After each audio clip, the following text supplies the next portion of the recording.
Mga kapuso, kaugnay po sa binabantayang low pressure area sa bansa, makakapalayam natin live ngayong umaga si Miss Veronica Torres, weather specialist mula sa Pag-asa. Miss Veronica, magandang umaga po. Magandang umaga din po, Sir Anjo, pati na rin sa ating mga taga-subaybay sa unang hirit. Nasaan na po yung binabantayan nating low pressure area? Tsaka may chance po ba yung maging isang bagyo? Apo, actually kanina alas 3 na umaga itong low pressure area na ito, huling namataan na nasa mahilayong 695 kilometers silangan ng General Santos City.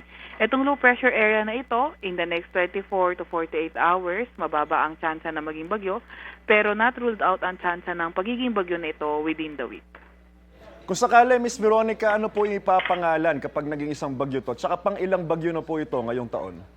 Ngayong taon, ito yung, if ever, or kung magiging bagyo ito yung magiging unang bagyo o magsisimula sa letter A.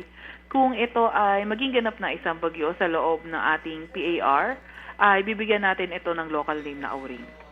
Dako naman po tayo sa ITCZ o Intertropical Convergence Zone, Miss Veronica. Hanggang kailan po kaya magtatagal yung epekto nito sa Mindanao? Itong epekto nito sa may Mindanao, nakikita natin na tuloy-tuloy pa rin, at least in the next kahit 2 to 3 days or succeeding from that, ay posible pa rin ito maka-apekto sa Mindanao po. May nakikita po bang mga indikasyon na mas titindi pa yung mga init at alinsangan na panahon na naranasan po natin sa ngayon?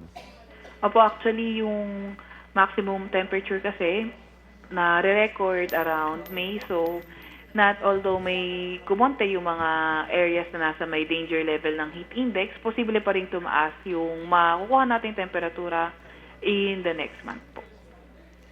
Magandang umaga at maraming salamat po, Miss Veronica Torres, weather specialist ng Pag-asa. Ingat po kayo. Salamat, ingatin po. Kapuso, huwag magpapahuli sa latest news and updates. Maging una ka sa balita at mag-subscribe sa YouTube channel ng GMA Integrated News.